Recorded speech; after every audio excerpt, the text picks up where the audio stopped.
N0tail, Ceb. Gosh, those names sound familiar. Why? Where do I feel like I've... You know what it is? I feel like this looks familiar next to you guys. Returning TI8 champions. Is it the same way that you left it? Looks the same to me.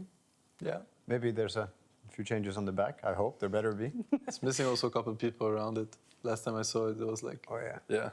What is it like in the days and the months following TI when you've won versus when you've left something there? I mean, everybody we've talked to in this couch talks about that being the one thing they want to do and the ability to look back and wish they had done things differently.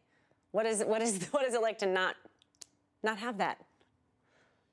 Life has been very relieving for me ever since. There's been that one thing that was there for a very long time that was no longer there in a way. Like an underlying kind of pressure or question whether or not you're competent or you have the ability to do what you set yourself to do. You dream about it, you wake up, you work towards that, you know, it's like your life is about that.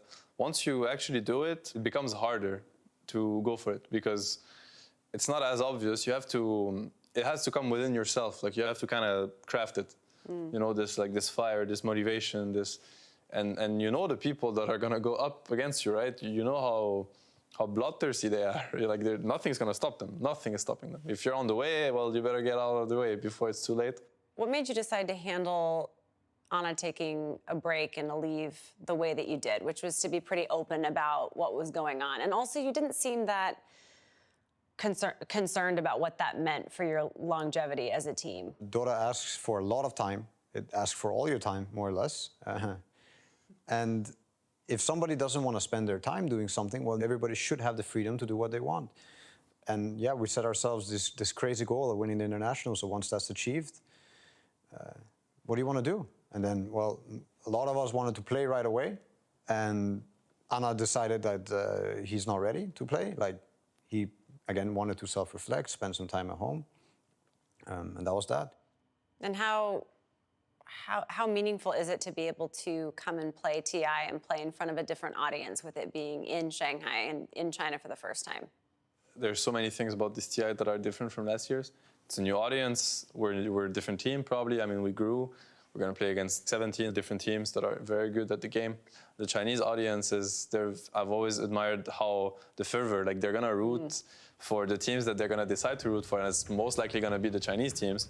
And they're one of the very few audience that also roots against the teams that are trying to defeat their favorites.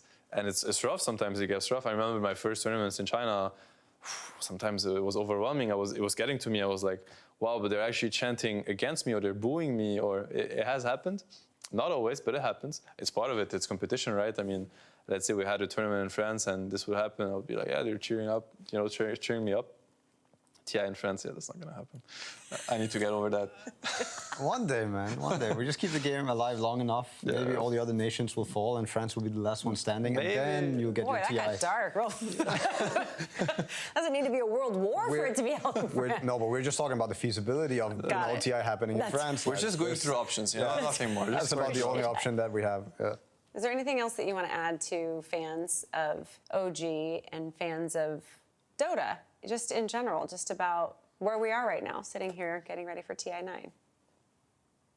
Just remember why you sat down to play for the first time and why you keep sitting down to play. I mean, maybe you forget along the way. I have forgotten along the way, but it's a game that I truly love, and I'm sure that I'm not the only one. There's so many players.